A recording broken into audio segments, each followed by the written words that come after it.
Très chers fidèles téléspectateurs, le plaisir est le nôtre de vous savoir nombreux devant vos postes téléviseurs pour suivre votre émission, votre magazine 2 milliards de chrétiens. 2 milliards de chrétiens, avant tout, les rendez-vous avec le Seigneur et on se retrouve tout juste après. Je me nomme frère Jean-Claude Mafuta Massosa, fidèle catholique de la paroisse Saint-Cyprien sur l'avenue de l'école, numéro 74 à Kinshasa, Mbinza Ozone, quartier Mousseï. Engagé dans les œuvres pontificales missionnaires. Il s'agit d'un mouvement qui aide le pape à pouvoir trouver les moyens financiers et autres qui puissent l'aider à accomplir sa mission en tant que successeur de Saint-Pierre apôtre, à ce qui est beaucoup de missionnaires envoyés par le pape à travers le monde pour que l'évangile soit annoncé à toutes les nations comme recommandé dans Matthieu 28, verset 19. Mon numéro de contact est plus 243 89 249 14 78. À toute fin utile, on peut me contacter par là. Et Dieu, je vous remercie. Je réponds au nom de François-Xavier Ndibumulamba, représentant légal de l'église La Puissance du Saint-Esprit dans la commune de Mongafula, dans le quartier Kimboal, et plus précisément encore dans le quartier qu'on appelle le quartier Mideda, sur l'avenue Safi, au numéro 18. Comme référence, c'est lorsque vous venez d'Emboudi, vous prenez la moto ou le véhicule vers l'arrêt qu'on appelle Terminus.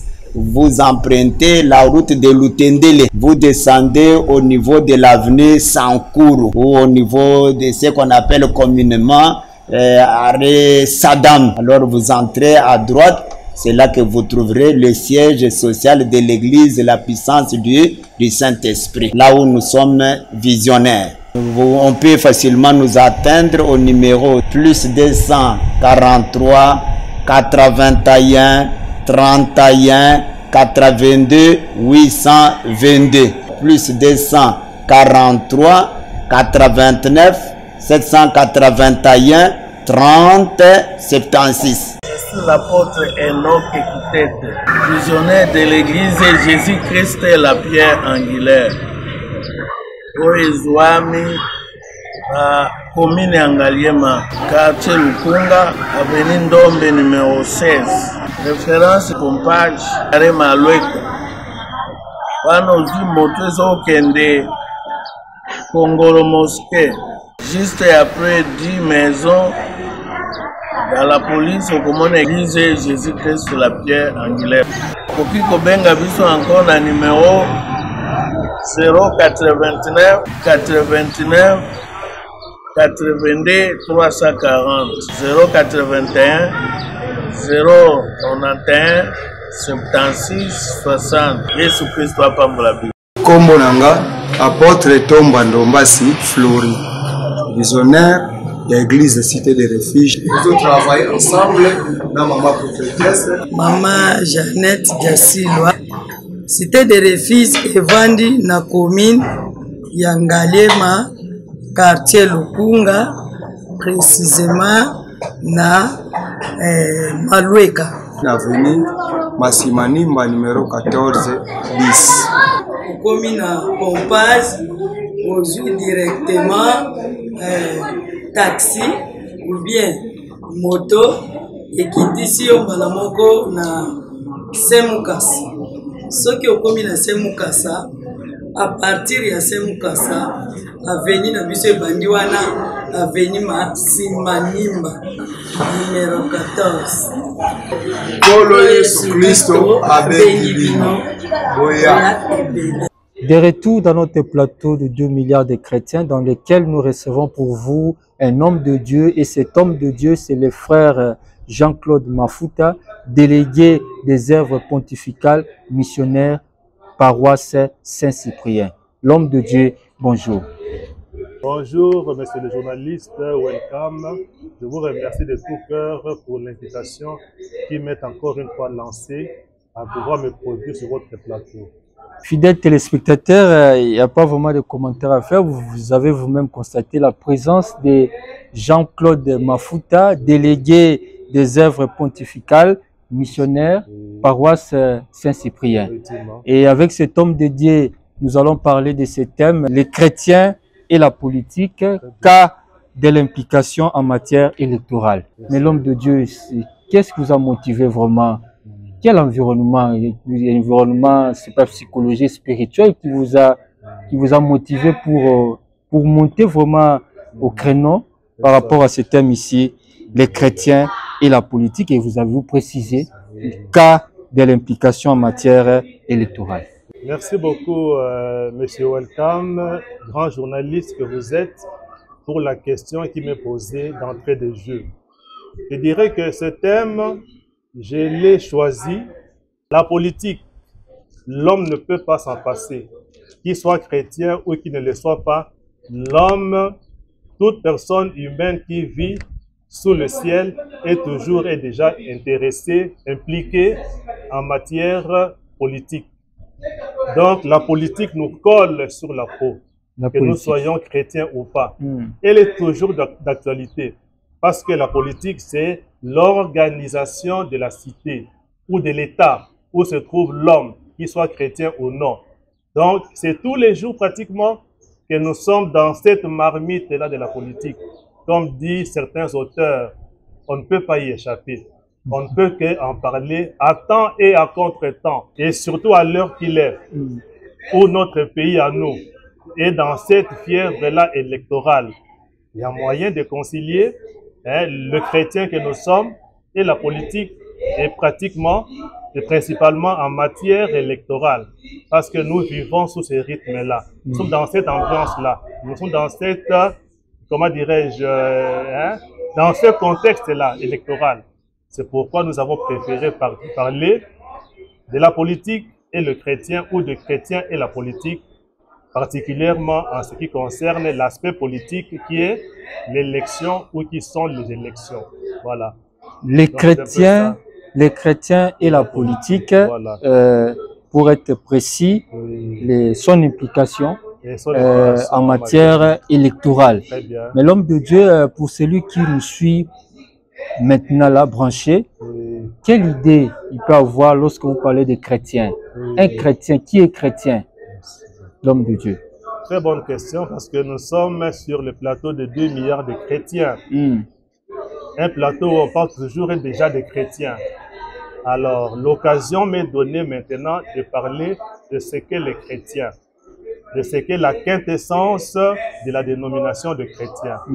En un mot, le chrétien, c'est le disciple du Christ. Le disciple du Christ. Du Christ. Le mot chrétien vient du Christ. On appelle chrétien celui qui est attaché au Christ. C'est lui qui est à l'école du Christ. C'est lui qui suit l'enseignement du Christ. C'est lui qui veut vivre comme le Christ. C'est lui qui prend le Christ comme son mentor, comme son maître de vie, comme son coach, comme on aime bien le dire en jargon sportif et tout. Vraiment. Voilà, le Christ est le coach des chrétiens.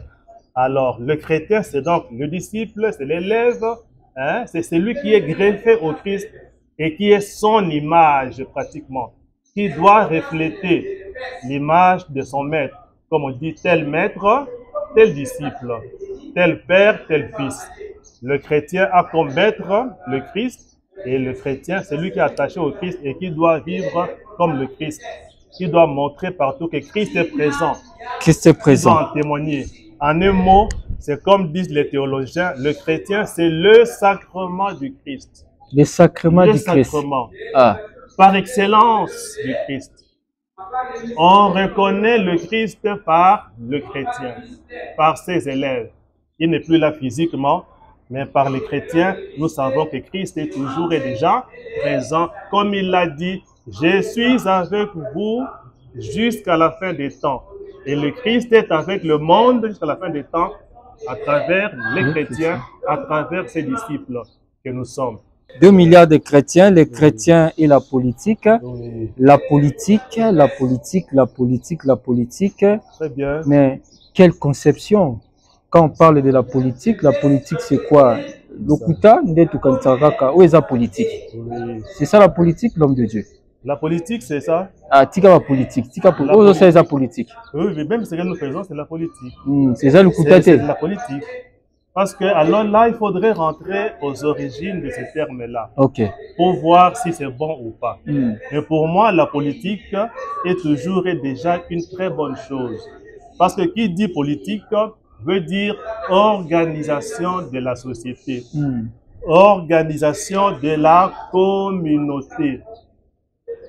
Là où l'homme est, parce que l'homme est appelé par des philosophes comme Aristote, comme bien d'autres, l'homme est appelé être raisonnable. Mieux encore, animal raisonnable. L'homme est un animal comme tous les autres parce qu'il a la chair. Mais il se distingue des autres animaux par la raison. Et pour l'homme, en tant qu'animal raisonnable, donc un être intelligent, il doit organiser la communauté où il vit pour qu'il s'épanouisse lui-même. Et quand l'homme organise la communauté où il vit pour son épanouissement intégral, c'est là où l'homme fait de la politique, qui veut dire organiser la société, organiser la communauté, organiser la cité. Pour qu'il soit heureux et épanoui, il doit l'organiser pour montrer qu'il est un être intelligent et non pas un être qui n'est pas doté de la raison et qui vit comme les autres. Pour revenir à votre question, dans la politique, c'est l'art, c'est même un art, une technique d'organisation de la communauté où l'on vit pour que nous nous sentions à l'aise et nous nous sentions épanouis. C'est ça le sens de la politique. Le sens originel. Et avec le temps, comme vous avez dit là, Kamalukuta ou quoi, ça a été dénaturé. Dénaturé. Ça, c'est une dénaturation.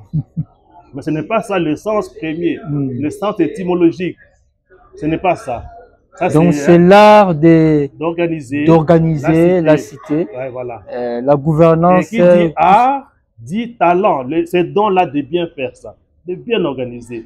Ça, c'est vraiment... Un bon politicien est celui qui sait organiser la cité ou la communauté où il vit.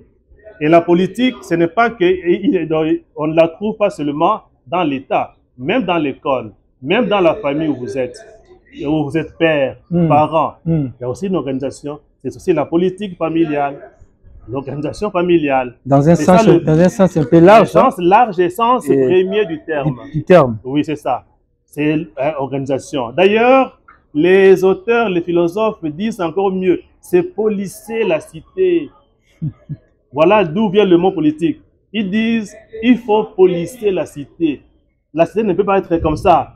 Vaille que vaille. Il faut la polisser. Donc, comment il faut la polisser? Ce terme-là, ce verbe-là. Il faut l'organiser. Si on ne l'organise pas, on ne se retrouve pas. Et c'est nous travaillons à notre propre perte. Prenons seulement un exemple. Les gouvernants, quand ils créent des écoles, quand ils créent des hôpitaux, quand ils créent ceci ou cela, c'est ça l'organisation. C'est pour l'épanouissement de l'homme. C'est ça de la politique. C'est ça de la politique. C'est ça le vrai sens et le sens premier, le sens originel, le sens pur du mot politique. Pour le reste là, c'est avec le temps.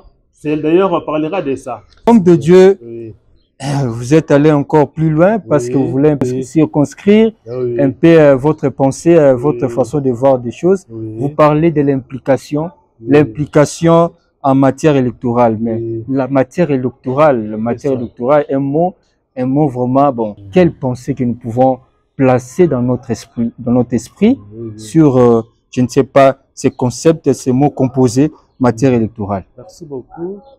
Matière électorale veut dire en matière des élections. Il y a le mot électio qui vient le mot élection vient du latin electio qui veut dire choix, vote, désignation. Un choix qui est fait parmi tant d'autres. C'est ça.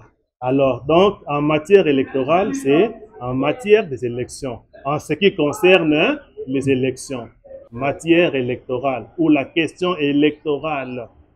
La question électorale qui est toujours d'actualité. Vraiment d'actualité. Depuis que le monde est monde. Vraiment on parle de politique, on parle élection. On parle matière électorale. Et surtout lorsque nous sommes dans une république, dans un état démocratique, il y a toujours cette histoire-là des politiques, choix, politiques, élections.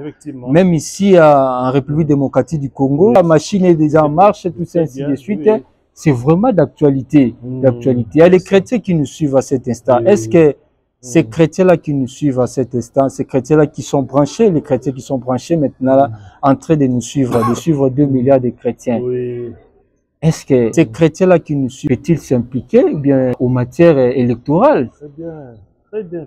Est-ce qu'il doit s'intéresser à cela? Vous pensez que c'est vous qui vous la posez, mais les chrétiens qui nous suivent, ils sont nombreux aussi qui se la posent. Depuis la nuit des temps, depuis que le monde est monde, depuis l'Antiquité, il y a beaucoup de chrétiens qui se sont posés. Est-ce que nous, on peut aussi s'impliquer à la politique avec l'idée que la politique, c'est quelque chose de mauvais? Il y en a qui, dans l'histoire, se sont résignés. Ils se sont croisés les bras. Ils ont dit, laissons la politique aux politiciens, ça ne nous concerne pas. Mais la politique les a rattrapés. Donc, le chrétien qui se pose la question de savoir s'il doit s'impliquer ou pas en matière électorale, cette question-là, de par votre émission à vous, qui est si importante, qui est si élogieuse, ne peut plus se la poser parce que la réponse est toujours et déjà à l'affirmative.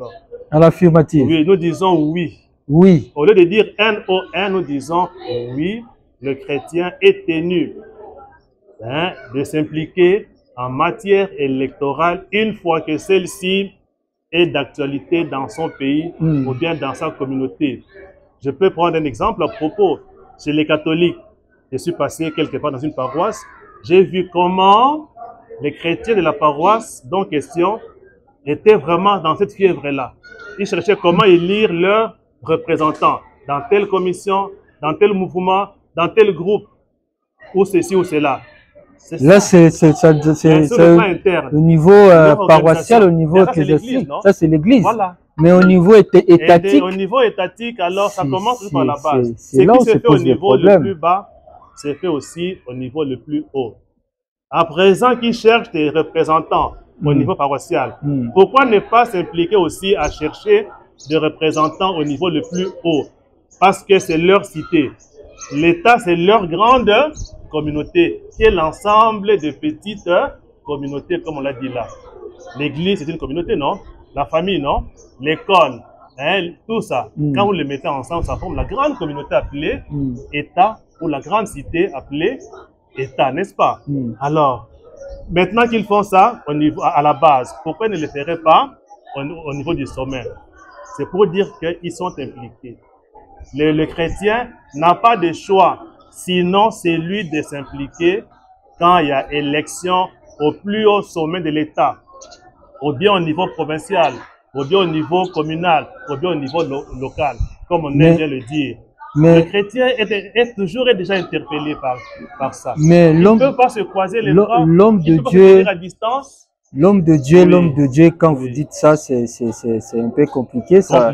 C'est un peu embarrassant. Très bien. Mais vous allez nous envoyer les chrétiens, donc pour être vrai, pour être clair, pour être pratique, nous chrétiens, les amis des 2 milliards de chrétiens, tout le monde ici, nous sont obligés, sont appelés, parlons ainsi, sont appelés à faire la politique de manière active.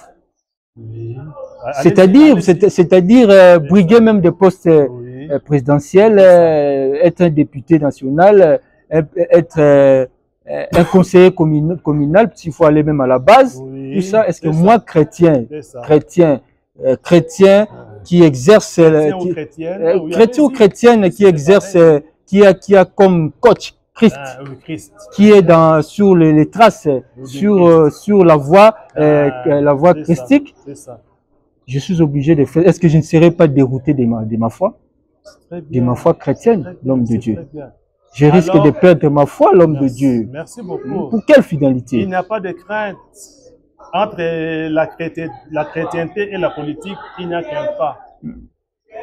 Les deux sont compatibles. Il n'y a pas d'incompatibilité. La raison la plus claire, c'est quoi? C'est que avant d'être chrétien, on est d'abord citoyen. Citoyen. On appartient d'abord à un État. L'homme qui se dit chrétien est d'abord citoyen. L'État où il vit est le sien. La cité où il vit est la sienne. Il est homme comme les autres hommes. Quand bien même, lui se dit citoyen du ciel, attaché au Christ, c'est vrai. Mais il est citoyen du ciel aussi, tout en étant sur terre. Cette cité-là céleste, cette rencontre avec le Christ, maître, mentor, coach, se prépare en organisant bien la cité ici. Un bon chrétien, c'est lui qui voit en son état un don précieux de Dieu qu'il doit bien gérer. Et pour bien gérer, il doit s'y impliquer en étant électeur ou en étant éligible, donc candidat. Un chrétien qui brigue un mandat politique, mais il n'a rien transgressé, il n'a pas blasphémé, il n'a pas de sacrilège à cela. Il risque de perdre. Chrétien. Au contraire, c'est même une occasion, parce qu'il y en a qui pensent que la politique est une mauvaise chose, ce qu'on appellerait la politique politicienne, qui s'écarte de la vraie politique. C'est une occasion justement pour lui de remettre ces gens-là sur les rails. Il doit faire ce que Jésus a fait, s'incarner, être dedans. Comme ça, il a le droit, il a le temps, l'occasion, l'opportunité justement de pouvoir policier. C'est ce cadre-là. De pouvoir montrer le vrai sens de la politique. Mais en étant à l'écart, il n'est pas efficace. En étant à l'écart, il ne saura pas agir comme cela se devait pour convertir. Voyez un peu, le chrétien à l'époque antique, les saints comme Ambroise de Milan, Saint Ambroise était un grand évêque. Il appelait les chrétiens comment? Étoile brillante du monde. La lumière du monde, comme le Christ le dit, n'est-ce pas? Je suis la lumière du monde. Il disait aussi à ses disciples, vous êtes la lumière du monde. Le chrétien, c'est ça. Et l'Église, aujourd'hui, c'est dit quoi? Lumière, lumen gentium. Elle éclaire les nations. Là où elle est comme le soleil qui éclaire partout, qui dissipe les ténèbres. C'est ça que le chrétien doit être aussi, à son niveau. Lumière, non pas pour éclairer seulement, partiellement, pour éclairer tout ce qu'il y a autour de lui. Même en matière électorale. Il doit y être. Surtout que il y en a qui sont pessimistes en la matière. Mais impliquez-vous pour que ça change. Pour que cela change. On lutte mieux contre les antivaleurs que quand on lutte, quand on le fait dedans. Et non pas en étant dehors. Et non pas en étant dehors. Je peux d'ailleurs à propos donner, les exemples sont légion. Ils sont pluriels. Vous voyez chez nous, en RD Congo. Mosengo, le cardinal Laurent Mosengo Passinia, paix à son âme. Un homme d'une intelligence puissante. Un homme d'une foi ardente. Il a su concilier politique et chrétienté. Mais il a gouverné la CNS. Pur non. Il a gouverné la CNS. Il a fait pratiquement le président de la République congolaise. Il a dirigé ce pays, non? Ça c'est pas des commentaires qu'on peut. C'est ça. Mais l'homme de Dieu, je vais quand même vous relancer, mais quand vous parlez du cardinal Mosengo Passinia, mais vous ne voyez pas Mosengo était dans les sacerdoces, dans les sacerdoces. Il a aussi joué un rôle dans la politique. Ne voyez-vous pas que c'était pas peut-être un dérapage? Parce qu'on dit, Yanzambe, Yakaïsala, Yakaïsala. Et quand Jésus dit ça, à César, l'Église ne peut pas s'imprégner, ne peut pas mettre le pied, la main et tout corps dans l'exercice politique. C'est un aspect social, c'est un aspect parmi tant d'autres. Donc, si l'Église ne fait pas ça, l'Église procéderait à une discrimination. Non, non. L'Église doit apporter l'Évangile partout, dans toutes les sphères sociales, à tous les niveaux, même sur le plan politique. Je sais que actuellement dans nos églises, il y a ce qu'on appelle organisation ou association des politiciens chrétiens. Il y a même des partis politiques d'obédience chrétienne. Qu'est-ce qu'ils veulent eux? Apporter les valeurs évangéliques, les valeurs chrétiennes dans la politique. Que dans la politique, hein, que l'on voit l'homme image de Dieu et que nous puissions diriger ce monde à la lumière des préceptes divins. Il y a des partis, comme je dis là, hein, d'obédience chrétienne. Il y en a, c'est pas seulement chez nous. Hein. Quand vous sillonnez le monde, d'ailleurs, vous savez ça mieux que moi. Il y a des partis d'obédience chrétienne, il y a des associations de politiciens chrétiens, catholiques. Est-ce que c'est réellement, ils ont vraiment la sémence chrétienne ou bien c'est générique? Il y a des pasteurs qui ont dirigé des institutions, hein, d'appui à la démocratie dans notre pays. Des pasteurs. Il y en a qui se sont dit non, comme chrétiens, quand les nomme là-bas, il pourra apporter un nouveau souffle. Il pourra apporter un changement. Il pourra répondre à nos attentes. C'est pour dire que le chrétien est impliqué et qui peut apporter effectivement quelque chose, sans dire qu'il n'y a que le chrétien. Sans dire que le chrétien qui est là fera toujours mieux. Mais s'il est vraiment dans cet esprit-là, chrétien, de son mentor, il ne déméritera pas. Et effectivement, il répondra aux attentes. Donc, c'est pour dire qu'il doit s'impliquer. Au lieu d'être spectateur, la politique nous appelle tous, à chrétiens ou non, à être acteurs. Nous sommes acteurs de la politique. Dès notre naissance même. Mais un chrétien oui, dans la politique, un chrétien exerçant un poste ministériel, un chrétien président de la République, l'Assemblée nationale, tout ça, conseiller communal, tout ça, la présidence, tout ça, ainsi de suite, et qui est tenté de jouer un rôle dans la politique. Qu'est-ce qu'il peut apporter quelle est sa valeur ajoutée dans l'exercice du pouvoir, l'homme de Dieu? Là, d'abord, avant de répondre à votre question, je vous renvoie d'ailleurs dans Actes, ou bien à Actes. Hein? Acte 1, 8. Acte chapitre 1er, verset 8. Vous serez mes témoins. Qui dit ça? Christ, quand il envoie les apôtres. Vous serez mes témoins jusqu'aux extrémités de la terre. Faut dire quoi? Partout. Allez. Il dit bien dans le monde entier. Christ ne fait pas exception. Il ne dit pas allez seulement dans des écoles. Allez seulement dans des paroisses, allez seulement partout dans le monde. C'est ça le soleil, c'est ça la lumière qui s'élève et pour les bons et pour les mauvais. Il est comme le sel de la terre.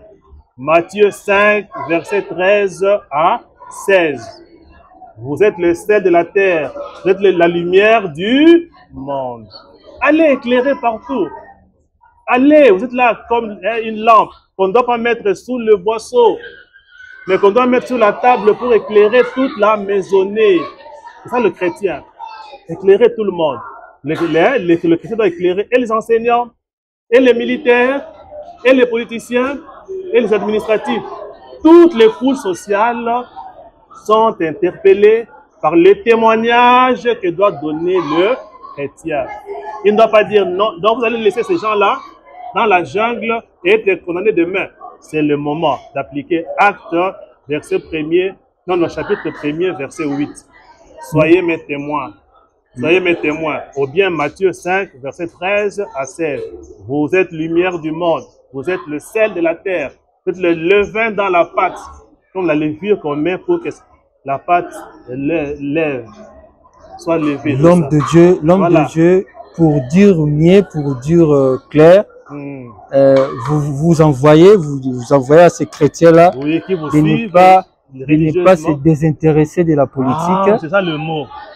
D'ailleurs, si possible, d'y pénétrer déjà là-dedans. Oui, allez-y. D'aller là-dedans, de postuler pour être pratique, hein, parce que bientôt là, il y aura des scrutins qui vont se lancer, des enjeux qui vont déjà se lancer déjà. Bon, ici à Kinshasa, en RDC, c'est déjà, la machine est déjà en marche. On ne sait pas à Brazzaville, dans d'autres pays, même en France, partout. Si pas cette année, l'année prochaine, on ne sait jamais. Mais l'homme de Dieu, est-ce que les chrétiens, oui, il va aller, vous dites qu'il doit aller, il doit voter, il doit postuler. Mais c'est ces chrétiens-là préparés pour entrer dans ce jeu-là. Parce qu'on dit que c'est un monde de compromis. C'est Un monde de compromis. D'ailleurs, Jésus-Christ, quand il a fini son 40 jours de jeûne et prière, Satan l'a tenté, il a amené tout ce monde ici. Tu vois le pouvoir, la célébrité, tout ça, c'est moi qui suis le responsable. Moi, si vous essayez de vous agenouiller, tout ça, vous avez tout ça, le pouvoir, la célébrité, tout ça. Apparemment, c'est Satan qui donne ce pouvoir ici, l'homme de Dieu. Vous nous envoyez dans ces gouffres-là. Vous pensez que nous sommes préparés pour ça, chrétiens préparés pour la politique? C'est la raison pour laquelle il faut préparer ce chrétien-là. Qui doit les préparer? Nos églises devraient aussi organiser ce qu'on appelle les enseignements d'éducation civique. Dans nos églises? Parce que nos chrétiens sont d'abord, j'avais dit, des citoyens avant d'être chrétiens. Et si vous vous souvenez encore, lors d'une des émissions, nous avions dit un bon chrétien est nécessairement un bon citoyen. Oui. Ça se recoupe. Ça se recoupe. Vous voyez, il y a des paroisses, je ne sais pas si c'est les noms maintenant, il y a des conférences qui ne sont pas seulement à caractère religieux, mais dans l'église du Seigneur. Mais oui, j'ai vu des églises, on des parle appelées des conférenciers animés en matière électorale. Dans l'église du Seigneur. Oui, pour préparer leurs chrétiens à faire ce qu'on appelle un vote utile. Est-ce que c'est mauvais? Non, parce que nous sommes à la, on attend Christ qui va venir. Non, nous, c'est le paradis, non? Le paradis nous prépare pour recevoir Christ dans sa venue, tout ça, ainsi de suite. C'est Christ-là qui viendra, mais il viendra, il demandera des comptes, non? Qu'est-ce que vous avez fait de la cité que je vous ai confiée? Il rendra des comptes, les talentas. Les talentas, l'évangile des talents. On ne doit pas seulement le démontrer ou le pratiquer, dans son église, en se résignant de tout ce qui est monde. Non. Les talentas. Dans nos églises. Dans nos églises, comme citoyens. Des conférences sur la citoyenneté, sur la matière électorale, tout ça, ainsi de suite. Ils sont les bienvenus. Ils sont les bienvenus. Donc, normalement, nos églises. Moi qui vous parle là, dernièrement, j'ai eu animé, en collaboration avec une ONG, Conscience Congolaise. L'ONG se nomme Conscience Congolaise. Elle m'a invité dans une paroisse pour animer, parler du vote utile. Préparer les chrétiens à pouvoir s'impliquer massivement et à pouvoir faire un vote qui soit utile à la nation. À la nation. Terme utilisé dans Matthieu 28, 19. Allez de toutes les nations, faites mes disciples. Dans ces nations-là, il y a aussi les politiques. Il y a aussi le politique, il y a l'administratif, il y a tout ce monde-là, il y a des pasteurs, de toutes les nations, pour dire aucune des couches nationales ne doit demeurer en reste. Nous sommes tous déjà. D'ailleurs, comme on dit, il y a une expression la courante. Si vous ne vous occupez pas de la politique s'occupera de vous. Ça c'est connu, ça c'est vraiment d'usage courant. Le chrétien qui ne s'occupe pas de la politique s'occupera de lui et à sa manière. Alors qu'il ne se plaigne. Mais il va subir. Il va subir, voilà. Il va subir. Il va subir les conséquences parce qu'il s'est laissé faire lui-même. Il s'est laissé faire. Il n'a pas voulu être lumière. Il n'a pas voulu comment retourner ou bien orienter le gouvernail qui allait vers le sud au lieu que... Il s'est laissé faire, il s'est posé les bras. À qui la faute? L'homme de Dieu. Lui aussi est citoyen, comme c'est lui qui gouverne là. Vraiment, l'homme de Dieu. Il dit aux autres de travailler pour lui, d'organiser la cité pour lui, et pour que lui ne fasse que bénéficier des avantages. Non, il doit s'impliquer, il doit s'y impliquer. L'homme de Dieu, autant que d'autres. L'homme de Dieu, vous parlez il a cette chance-là, il a cet atout-là, il a cette donne-là, cet talent-là, il l'a. L'homme de Dieu, vous parlez de vote utile. Vote utile, oui. Vote utile, vote utile, vote utile. Oui. Vous voulez dire quoi? Qu'est-ce que vous voulez insinuer par vote utile? Très bien. En un mot, c'est un concept polysémique, comme on dit. C'est vaste. Plusieurs sens. Parce que ces chrétiens-là doivent voter. Oui, un vote utile. Il a compris qu'il doit voter. Il doit voter, postuler, il doit voter. Il a compris cela. Il doit le faire. Surtout que votre plateau à vous a son siège en RD Congo, qui est axé, tourné orienté vers les élections, hein, cette année-ci, d'ici quelques jours, semaines ou mois. Ouais. C'est bien que c'est mieux que les chrétiens congolais, comme d'autres, comprennent c'est quoi un vote utile. En un mot, c'est un vote qui est fait en âme et conscience. C'est-à-dire quoi? C'est un vote où je brigue un mandat pour le bien de mon peuple. Ça, c'est en un mot. Ok.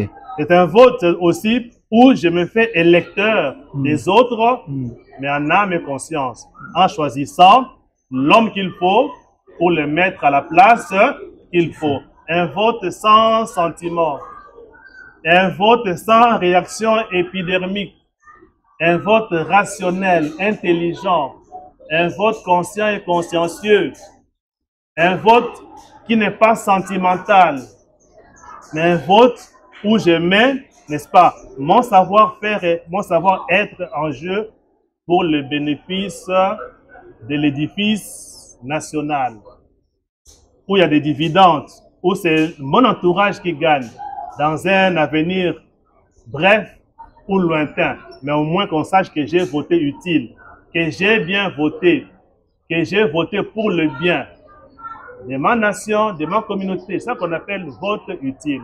Il faut se préparer à cela. Il faut se Parce préparer qu'il y en a qui se laissent, hein, qui aliènent. Dans un vote utile, un vote où on se dit que je ne peux pas hypothéquer mon pays pour un petit rien. Un petit cadeau, un polo, un jus, ou encore un 1000 francs. Non, même 1000 $, même 2000. Mais mon pays reste ma terra patria, la terre de mes ancêtres. Je ne peux pas la confier à n'importe qui. Je dois savoir à qui je confie cela. Pour que quand moi je brigue un mandat, je dois savoir bien gérer cela parce que c'est un don qui m'est laissé par mes ancêtres. Il m'est précieux. Si je fais un vote, hein, vaille, alors j'aliène, je vends. D'ailleurs, c'est ça, non? Un vote où on prend le plus bel élan, comme on chante dans les debout congolais. Vraiment. Je me lève pour le bien, hein, de l'Eldorado. Très intéressant. Congolais, au bien national, pour parler, hein, en général. C'est un peu ça, en bref. Vote utile. Vote utile. Conscience, raison, intelligence, réalisme, hors de tout sentiment. L'homme de Dieu, voilà. Vraiment, c'est vraiment très intéressant, c'est très capital ce que vous êtes en train de dire. Vous avez parlé des chrétiens, les chrétiens d'une manière générale, mais il y a les chrétiens et les ministres de l'Éternel. Très bien. Les ministres de l'Éternel. Est-ce qu'un pasteur, un apôtre, un évangéliste, un prêtre peut quitter les sacerdoces, pour aller faire la politique active? Très bien, mais pourquoi pas? Pourquoi pas? Je suis déjà pasteur, je suis prophète, je suis abbé, je suis prêtre. Est-ce que je dois abandonner les sacerdoces pour aller briguer un poste politique, m'occuper de la politique, à politique active, l'homme de Dieu? Voilà. Mais d'ailleurs, à propos, je vous renvoie à Actes des Apôtres, chapitre 8, verset 19. La création attend la révélation des fils de Dieu. On dit ça dans Acte 8, n'est-ce pas, verset 19. La création, c'est le monde. Elle attend que les chrétiens témoignent de la gloire de Dieu partout où il est. C'est ça qu'on veut dire par là. La création attend la révélation, que les chrétiens se manifestent. Les disciples du Christ se manifestent partout.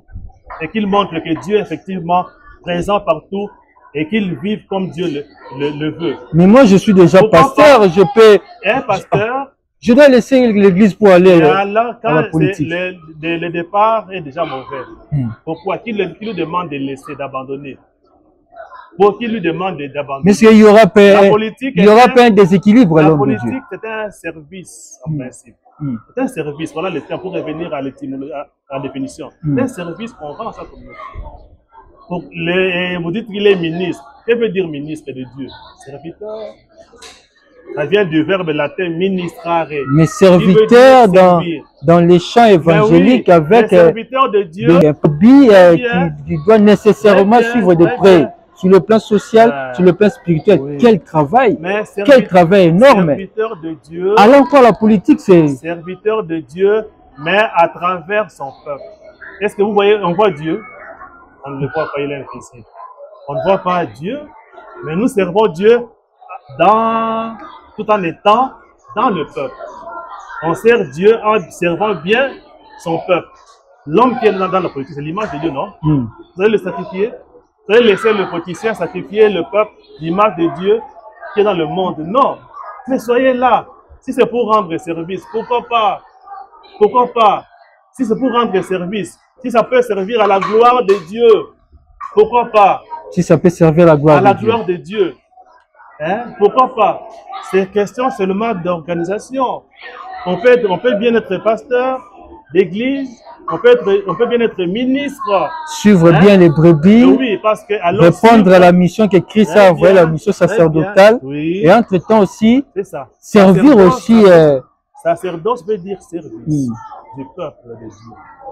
Les Lévites étaient appelés au service. J'ai vu la misère de mon peuple. C'est ça que Dieu dit. Il a dit à Moïse, allez vers Pharaon. Mais si Dieu envoie un ministre du monde de ce temps, allez dans la politique pour convertir ces gens-là, pour leur dire que c'est moi qui t'envoie là-bas, pour le bien de mon peuple. En quoi c'est incompatible? En quoi c'est incompatible? Question seulement d'organisation. On ne doit pas seulement se cantonner dans l'église, dans sa paroisse, dans sa sacristie. Non. Fourrez les nez là où vit le peuple. Voyez leur misère. Aidez-les à sortir de cette boue-là.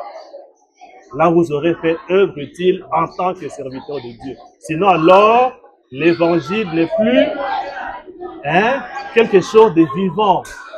C'est une lettre morte. Vous voyez, vous connaissez le pape. Vous le connaissez bien parce que je sais que vous l'aimez bien. Mais qu'est-ce qu'il est? Il est chef d'État et chef spirituel de l'Église catholique romaine. Vous comprenez ça? C'est un gouvernant. Il gouverne et Vatican qui est un État, dans un État. Et une église chrétienne. Oui. Une église universelle, une grande église vraiment. Est-ce qu'il fait sa manne? Voilà le réalisme que doit avoir tout homme de Dieu que vous représentez ici et maintenant, en chair et en os. Ce réalisme, c'est ça. Le chrétien et la politique, un thème d'actualité. Un thème de tous les temps. De tous les temps. Qui ne sera jamais dépassé. Dépassé. Et ça interpelle à tout moment. Parce que jusqu'au 21e siècle où nous sommes, il y a encore des chrétiens qui ont ce raisonnement-là. Et ces réductionnistes, ça ne tient plus debout. C'est la raison pour laquelle on doit sensibiliser, comme on l'a dit, par des campagnes, même au sein des églises, de nos paroisses. Très important. Oui. Très capital. Voilà. Et il y en a qui s'y mettent déjà, je les encourage. Je les encourage. Il y a des réseaux d'éducation civique. C'est très bien, j'encourage. Je suis moi-même comme partie prenante, acteur. Il y a des fois où je suis invité dans des églises, tout comme dans des universités ou quoi. Pourquoi pas? Pourquoi pas? C'est ça l'église. La Lumen Gentium, lumière des nations. Nations. L'homme de Dieu, nous sommes arrivés à la fin de cette émission 2 milliards de chrétiens. Oui. Il y a des chrétiens qui nous regardent. Oui. Ils sont toujours branchés. D'abord, dans leur émission 2 milliards de chrétiens, déjà, ils sont tellement branchés, ils sont vraiment accros. Il y a même les non-chrétiens, mais ils sont croyants. Ils sont là toujours branchés en train de suivre cette émission. Que pouvons-nous retenir déjà par rapport à ce thème ici? Les chrétiens et la politique, une circonscription basée sur l'implication en matière électorale.